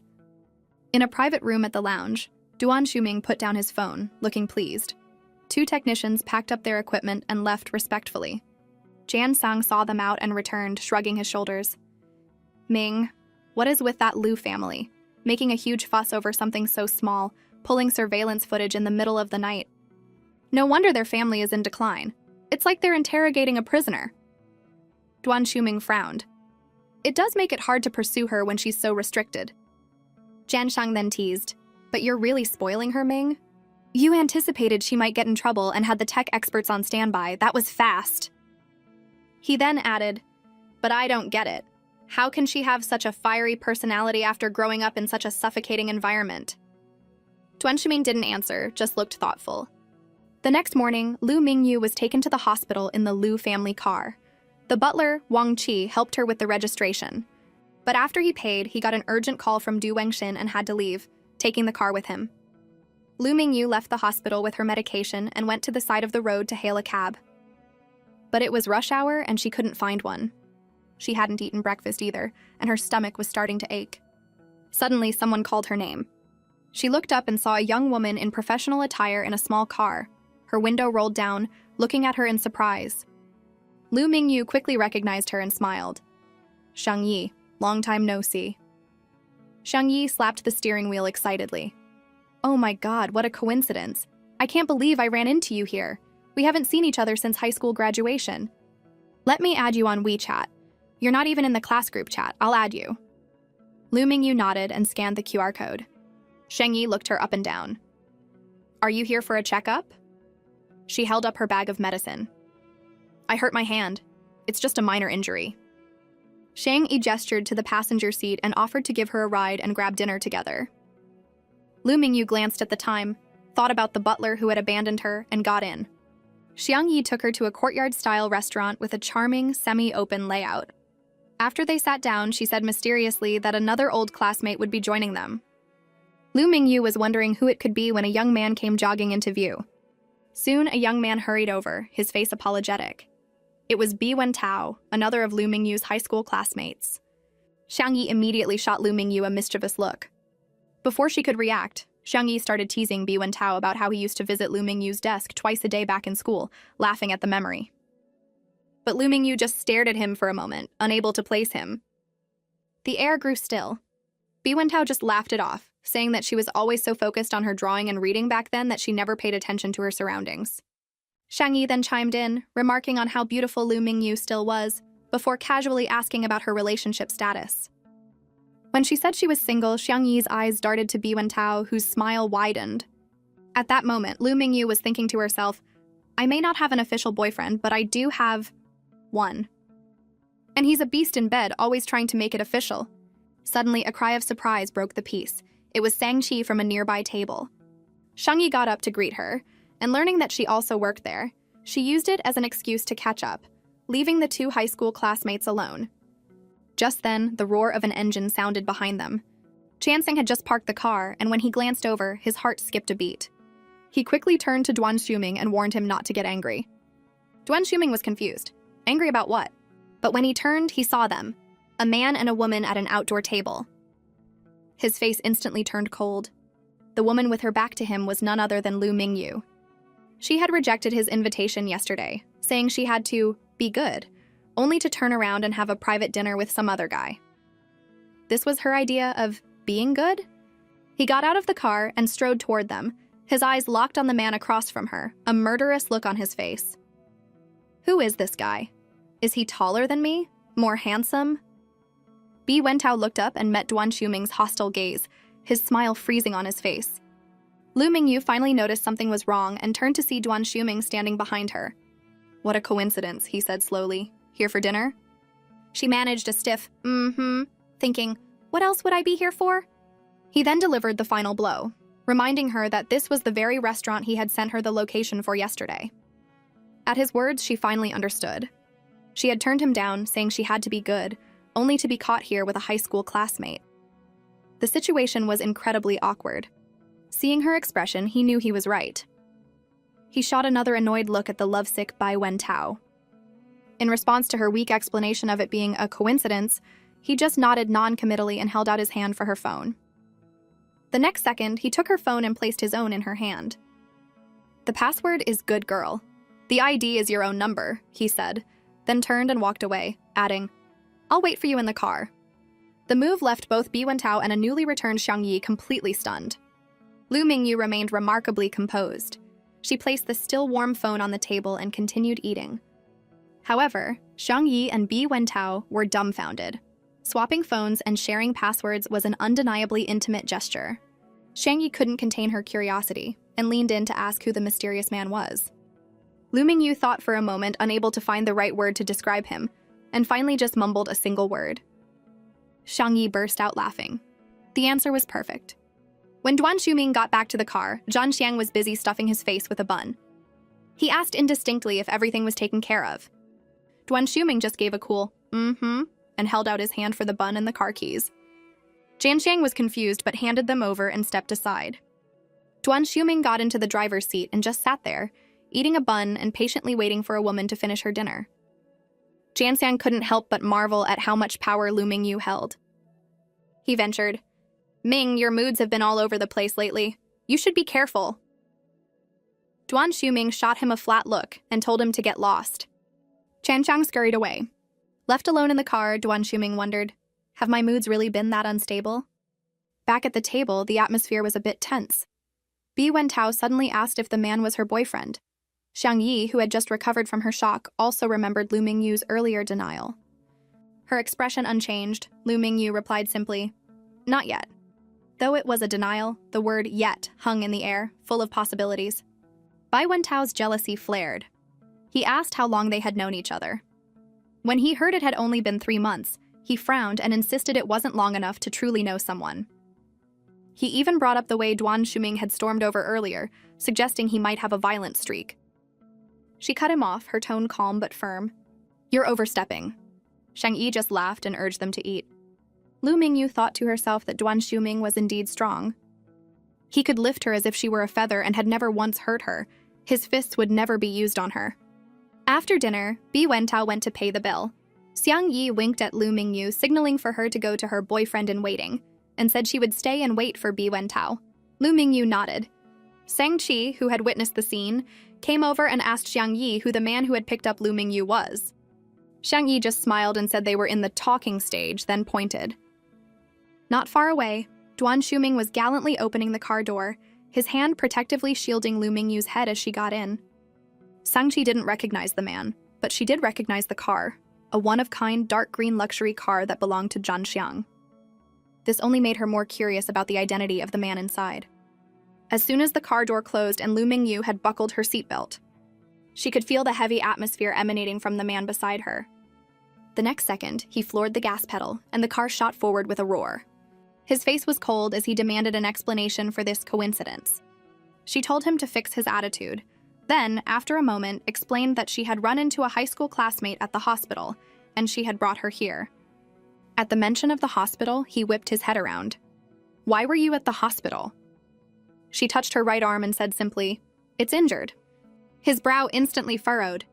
He stared at her arm for a few seconds, then executed a sharp turn, changing their route. "We're going to my place. I have a special ointment for muscle and bone injuries." Her gaze rested on his profile, but he was still fixated on the earlier issue. "What was the name of the classmate you ran into?" he asked, his voice low. "What difference does it make?" "If it was a girl, fine," he said through clenched teeth. "If it was a guy, I want to beat him up." "Do you have a violent streak?" she asked. He just snorted and admitted without hesitation, a very violent one. Seeing her silence, he glanced at her again. "Did you go with a guy classmate alone?" Before she could answer, he added, "What about me?" She finally couldn't take it anymore. "Who are you to me? Why are you so controlling?" Duan Shuming nearly choked. He had to admit he had no comeback for that. But then she added another jab. "And what if it had been a male classmate?" A cold light entered his eyes. "I'd hide her away in my den first, then go back and cripple the guy." When she questioned if he would cripple her too, he let out a humorless laugh. "Are you crazy? I don't have a domestic violence problem." She just turned to look out the window and said casually, "It was a female classmate." The aggressive energy instantly drained out of him. "Oh, then it's fine." "You haven't eaten?" she asked. He snorted again. "I was supposed to meet Zhan Xiang, but I lost my appetite." The car soon pulled into the parking garage of a high-end lakeside apartment building. She got out and followed him into the elevator. The small space was so quiet they could hear each other breathe. He suddenly looked at her sideways. "You've got a lot of nerve." She just glanced at him, then helpfully reminded him, "You were the one who made the first move." It's debatable who slept with whom. He was speechless and could only accept defeat. As soon as the elevator doors opened, he unlocked the door. Then he grabbed her left hand and pressed her finger against the scanner to register her fingerprint. She gave him a look, but his gaze just drifted down to her throat. The predatory look in his eyes was so intense that she couldn't help but ask, "Why are you staring at my vital points?" He just replied coolly, "I was thinking of taking a bite, didn't get to try it last time." With that, he pulled her inside and pointed to the sofa. "Take off your shirt." He then went to get the ointment. She sat there, frozen and a little awkward. When he returned, he saw her and raised an eyebrow. "You can be shy? You were the one who asked to sleep with me, after all." He then muttered under his breath, "It's not like I haven't seen it all." She didn't argue further and turned to expose her right shoulder. His warm hand pressed against her skin, the ointment seeping in as he applied pressure, his fingers expertly finding the pressure points. At first, the pain was sharp, but soon it began to subside. "Is this your usual routine?" she asked. "Getting girls to take off their clothes and then applying ointment?" His eyes widened, clearly surprised by her line of thinking. When she questioned his self-control, he retorted, "Otherwise, why would I have slept with you? It was a choice, not a matter of self-control." After he finished, he gently squeezed her shoulder bone and remarked that she never exercised. "I've been slacking off since I was 12, she admitted. His eyes darkened and he suggested meaningfully that she should start working out. "Otherwise, I won't be fully satisfied." She was still processing his words when he pointed to her calf, even reaching down to pull up her pant leg himself. Before she could react, he had revealed a large, shocking bruise. "I've been training since I was a kid," he explained as he applied the ointment. "I'm very sensitive to how people move." She could feel the perfect amount of pressure from his hands and asked if he was a good fighter. He just nodded and said he was afraid to use too much force, worried he might accidentally break her fragile bones. After he finished applying the ointment, he gently straightened her clothes. She sat there, stiff, and finally managed a soft, "Thank you." He then handed her a phone, explaining it was a new, top-of-the-line, untraceable model. An idea sparked in her mind. "Does it protect me from you?" His face darkened. "Are you planning on finding another man behind my back?" When she didn't answer, he frowned and demanded a response. "I won't," she said. But as she reached for the phone, he pulled it back, saying he needed to put the SIM card in first. She just watched him, her gaze more probing than ever. She realized she had never met anyone like him. He was hot-tempered but could control it. He was physically powerful, but had impeccable self-restraint. The stark contrast made everyone else she knew pale in comparison. He finished with the phone and looked up, meeting her gaze. She quickly looked away. He stared at her averted face and told her not to worry, that he wouldn't do anything inappropriate. But she suddenly turned to meet his deep-set eyes and asked provocatively, "What would happen if I used this phone to disappear?" He was taken aback for a second, then let out a cold laugh, his eyes full of arrogant confidence. "I found you twice. I can find you 1,000 times. I don't need to resort to such cheap tricks to keep someone." She turned to look out the floor-to-ceiling window. "You're a strange person. Takes one to know one," he replied, his eyes fixed on her. He then glanced at the time. "It's getting dark. If you don't leave now, you won't be able to. I'll eat you alive." It was clearly a joke, but she immediately grabbed the ointment and stood up to leave.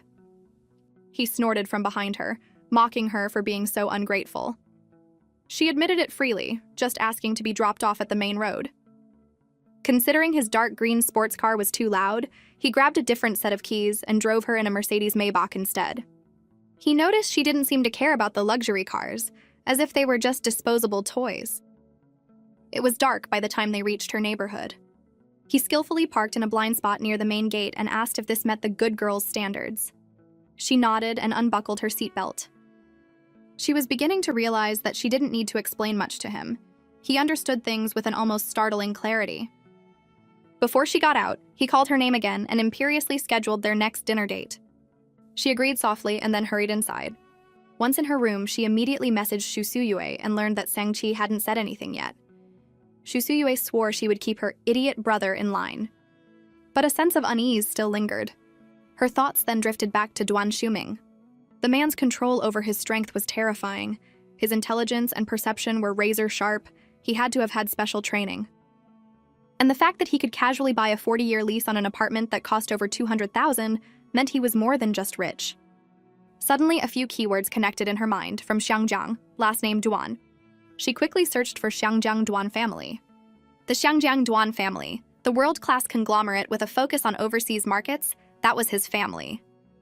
She had never been exposed to the inner workings of such a powerful family before. Everything she knew came from Xu Suyue's gossip. In her mind, a core member of such a family should be traveling in a motorcade of luxury cars, surrounded by bodyguards. She then clicked on a video of the heir, Duan Liking, giving a speech. He exuded a natural, refined elegance that her uncle, Lu Qiuliang, could only dream of imitating.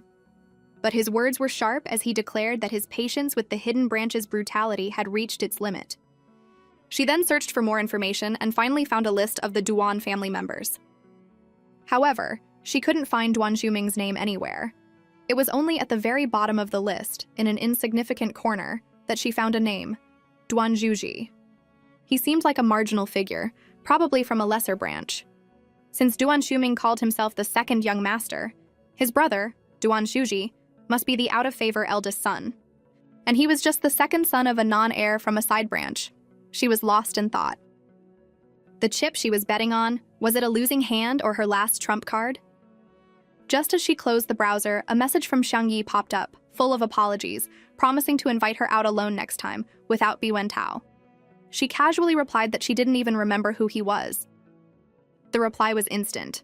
A string of laughing emojis followed by a curious question about her boyfriend. She stared at the screen for a moment, then typed, "Probably just a playboy." After all, she had never seen him do any actual work, and in her book, not seeing was the same as not doing. After putting down her phone, she looked out at the cold moonlight, her thoughts turning to her grandmother, whom she hadn't seen in so long. She walked to the locked gate that led to the back courtyard. Suddenly, a voice came from behind her. Lu Tian approached, her face full of malice. What really happened with the surveillance footage? Lu Mingyu just glanced at her cousin's hands and asked how her injuries had healed so quickly after the beating she had taken. Lu Tian's face contorted in a snarl. "I'm going to kill you before Dad gets home," she shrieked, raising her hand. The belt whistled through the air. Lu Mingyu dodged, but the tip of the belt still caught her thigh, sending a sharp pain through her. As her cousin raised the belt for a second, more violent strike, she turned and ran into the main hall, using the furniture to evade the crazed attack. She deliberately led her to Lu Qiuliang's prized tea table. Lu Qian, in her rage, didn't even look where she was striking and just swung at her back. At the last second, Lu Mingyu jumped to the side. With a loud crack and a clatter, the purple clay teapot on the table shattered, sending shards flying everywhere. Lu Mingyu deliberately shouted, praising her cousin for destroying something worth millions with a single strike, and called for the butler. Then, amidst the chaos, she hurried upstairs, locked her door, and started applying the special ointment Duan Xuming had given her. Soon the commotion started downstairs. Her uncle had obviously returned home, and Lu Qian was now screaming and begging for mercy, crying for her father and mother to save her. All four of them had a violent streak. Lu Lin and Lu Qian loved to go for her face. Du Wengxin looked like she wanted to strangle her, and Lu Qiuliang was the worst of them all. Now her aunt's angry voice could be heard from downstairs, using her own family's name to challenge Lu Qiuliang, asking if he dared to lay a hand on her daughter. Though furious, Lu Qiuliang was ultimately unwilling to completely alienate his own daughter over a few inanimate objects. He just cursed them all out and told them to get lost. Lu Mingyu listened to the sounds from downstairs and looked at the welt on her leg. Is that it? Just a few angry words? That's not enough. A dark look entered her eyes. She picked up her phone and called Duan Xuming, asking him to dinner the next day. Duan Xuming pulled the car to a smooth stop at the edge of the road outside her residential community. He was in a great mood, but before he could even savor it, Lu Mingyu's frail figure emerged from a side gate. The smile on his face froze, his eyes locking onto her legs. Her movements were stiff, and each step seemed to be an effort. She's in pain. Before he could process it, she had already opened the passenger door and gotten in. His brow tightened. "Did your family lay a hand on you again?" he asked, his voice low. He remembered the unexplained injuries on her body from a few days ago, and now her other leg was hurt. But she just stared straight ahead, her tone as flat as if she were discussing the weather. It's just punishment. It's normal. He couldn't understand how a 22-year-old woman could still be treated this way. She turned to look at him. How old are you? He suppressed the anger in his chest and grunted. 24. Have you ever been hit? She asked. My family has never laid a finger on me, he replied, his face cold. She turned to look out the window.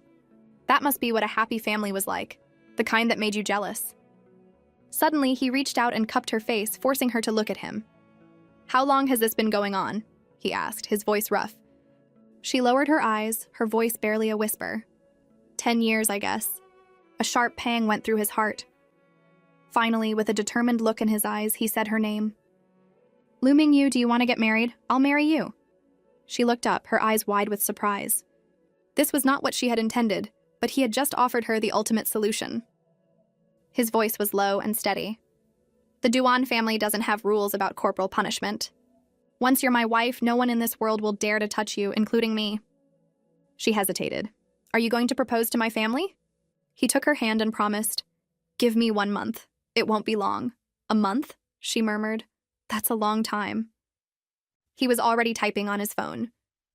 I want to do it sooner, but the situation is complicated right now. I wanted my brother to handle it, but he's tied up with something. She knew what he was talking about. The Duan family was in the middle of a chaotic internal power struggle. A proposal at this time would instantly make him a target. Are you and your brother close? She asked. He nodded. Of course. We're brothers. We're the only people in the world we can truly trust. It's a bit rushed, so we won't have time to plan a wedding right away. In a month, you'll come to Xiangjiang with me, and I promise I'll give you a proper wedding within 6 months. The speed of it all felt surreal, almost absurd. Aren't you afraid we're not compatible? Isn't this a bit impulsive? If we're not compatible, we'll work on it, he said, his tone leaving no room for argument. She tilted her head, teasing him. What if I have a criminal record? He just snorted. Not a big deal. Besides, the Duan family had no concept of divorce. Unless one of them died, marriage was a lifelong contract. She was speechless. And cheating is absolutely forbidden, he added. If you marry me, you can't even look at another man. If I mess around, I'll be disowned by the family. She wasn't scared, just amused. Aren't we messing around right now? He frowned. This is a normal relationship. Sleeping together before we even knew each other's names is normal? She shot back. That was a mutual decision, he retorted. Besides, you were the one who ran off the morning after. Duan Shuming led Lu Mingyu into a kanji hot pot restaurant. The familiar, fragrant steam hit her immediately. It was the taste of her childhood, a flavor she never expected to find in Shizi City. They sat down, and he took her hand, his rough thumb gently stroking her fingers. He smiled as he looked at her hand. It's so small. How do you even hold a paintbrush? She looked at their intertwined fingers and replied softly. It's not like I'm holding a gun. So soft and pale, he murmured. She shook her head, explaining that though they looked pale, the parts of her hand that held the brush were covered in thick calluses. He opened his own hand to compare. You call these thick? She had no reply. Do you mind that my hands are so rough? He asked. She studied his hands strong, with perfectly defined knuckles. They're fine, she said honestly. But he seemed determined to find something she didn't like about him so he could change it. She thought for a moment but could only shake her head. Her reaction seemed to surprise him. You have such a great personality. You're a real treasure. But a wave of bitterness washed over her. She was no treasure. She was broken, rotten to the core. The kanji in the pot began to bubble, releasing a fragrant steam. He picked up his chopsticks and expertly cooked a piece of meat. The first piece went directly into her bowl. Here, try it while it's hot. This place is really authentic. She stared at the food and froze. It had been 10 years since her family's tragedy, 10 years since she had been put first. She was used to eating the leftovers, but today, the first, most tender piece of food had been given to her. Her dazed expression confused him. What's wrong? She quickly composed herself and said it was nothing, but she couldn't help but ask, Young Master Duan, I have a question. He raised an eyebrow, annoyed, and corrected her again, telling her to choose between Ming and husband. She was silent for a moment before she finally asked how he had gotten so good at taking care of people. He gave her a playful look. Are you jealous? She didn't back down. Do I have someone to be jealous of? He finally laughed and admitted that there were no other women in his life. He had learned everything from watching his parents and his brother and sister-in-law be affectionate with each other. He then officially confirmed their status as a couple. She tilted her head, waiting for him to continue. "Since I'm your boyfriend, can I make a few small requests?" She raised an eyebrow, intrigued. "Go on?" His gaze lingered on her full lips as he slowly suggested things like kissing and hugging. As for everything else, he said, that could wait until her injuries had healed. Lu Mingyu had expected him to lay down some domineering rule like, "You're not allowed to eat with other men." But instead, a look of resignation crossed his face. "I wanted to," he admitted, "but you're just so rebellious." She didn't back down and even pushed him, asking if she really could go out to eat alone with other men. His face instantly darkened. He frowned and asked if she had any self-awareness, then huffed that his temper was legendary. Seeing him so worked up, she couldn't help but laugh and teased him about whether he was planning on beating someone up. He just scowled and started piling food into her bowl, then laid out his terms. Since he had no female friends, she was not allowed to have any male friends. She calmly swallowed her food and reiterated that she didn't have any male friends. He launched into a tirade, demanding to know who the man she was with the other day was and who the guy at the lounge was. She met his gaze and insisted she only had 2 close female friends, and it was up to him whether he believed her or not. He stared at her for a long moment, then his voice softened. He urged her to eat, muttering that she was too thin. She looked at him again. He was possessive and had a terrible temper, but his affection was so genuine it was almost overflowing, so sincere that she almost felt guilty for using him. At 10 o'clock that night, a black luxury car pulled up in front of a noisy bar.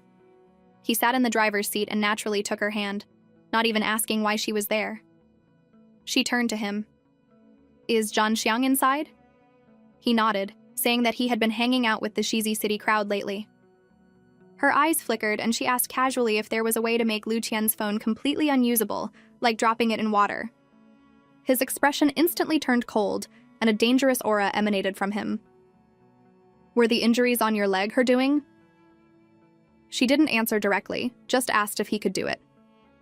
He pulled out his phone and started typing, then said confidently that it would be done in 2 minutes. After he sent the message, he was about to say something, but just then, she lowered her eyes and then, in one smooth motion, climbed over the center console. He looked surprised, but before he could even ask what she was doing, his hands had instinctively wrapped around her waist to steady her. She straddled his lap, her back pressed against the steering wheel.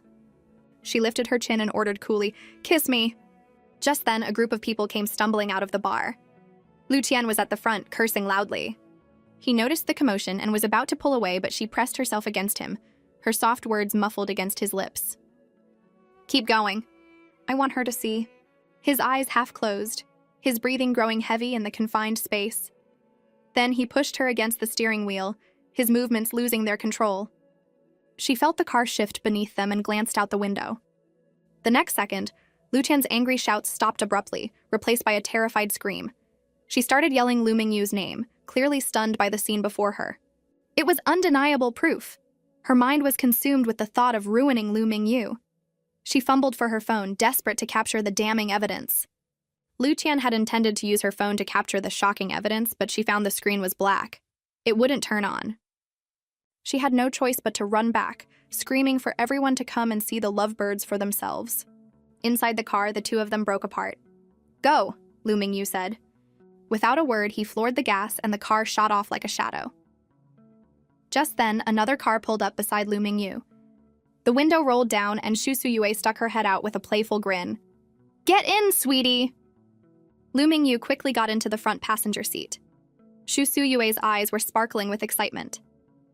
"I came as soon as I got your message," she said, turning the steering wheel. "I can't wait to see what happens next." Lu Qian was at the front, holding a phone she had borrowed from someone, frantically recording and yelling that Lu Mingyu was in the car, fooling around with a man. But the next second, her voice died in her throat, and she stared at the car in disbelief. Shu Suyue glared at the crowd. "What's this? Are you trying to start a fight?" Lu Mingyu leaned out of the passenger window, her face a mask of confusion and hurt. "Sister, what's going on?" she asked softly. Lu Qian's finger trembled as she pointed at the luxury car. "That's impossible. That wasn't the car before." But the onlookers behind her were already looking at her with contempt. No one believed her anymore. Lu Qian's hysterical screams echoed through the house as she insisted she wasn't lying, that she had seen Lu Mingyu in the car with a man. Xu Suyu shot back that she should get her eyes or her brain checked. Even the usually calm Xu Wenjun didn't stop his sister this time. He just frowned at Lu Qian and told her that her behavior at the bar had been out of line, that she was deliberately trying to ruin Lu Mingyu's reputation. Lu Qian was about to explode with anger, screaming that no one believed her. Xu Suyue just snorted and swore that Lu Mingyu had been in her car the whole time. Seeing that no one was on her side, Lu Qian started shaking with rage and ran to Lu Qiuliang, crying for him to check the surveillance footage. Just then, Lu Lin's stern voice cut through the noise. "Lu Qian, how long are you going to keep trying to frame Lu Mingyu?" She looked at her brother in shock, unable to believe that even he, who had always doted on her, had turned against her. Lu Mingyu then feigned exhaustion and pleaded with the elders to make her cousin stop. She sighed and said she was tired of her cousin's games. Her words ignited Lu Qian's fury, and she lunged at her, screaming curses. Xu Suyue reacted quickly, stepping in front of her and yelling at the madwoman for trying to attack someone in front of everyone. Xu Wenjun was taken aback by Lu Qian's crazed expression, and for the first time wondered if she had actually lost her mind. Finally, Lu Qiuliang's deep voice boomed, "Enough!" The noisy hall fell silent. He suppressed the rage in his eyes and put on a polite smile, apologizing to the Xu siblings for keeping them so late with a family matter. Xu Wenjun understood and immediately said their goodbyes, pulling a reluctant Xu Suyue with him. As she was leaving, Xu Suyue shot Lu Mingyu a look, trying to hold back her laughter. Du Wengxin wanted to stay, but Lu Qiuliang ordered her to see their guests out. She had no choice but to agree. Xu Suyue linked her arm with Du Wengxin's and chattered away, praising Uncle Lu's good manners while complaining about her own father's temper, deliberately slowing her down. Du Wengxin smiled along, but she was on edge.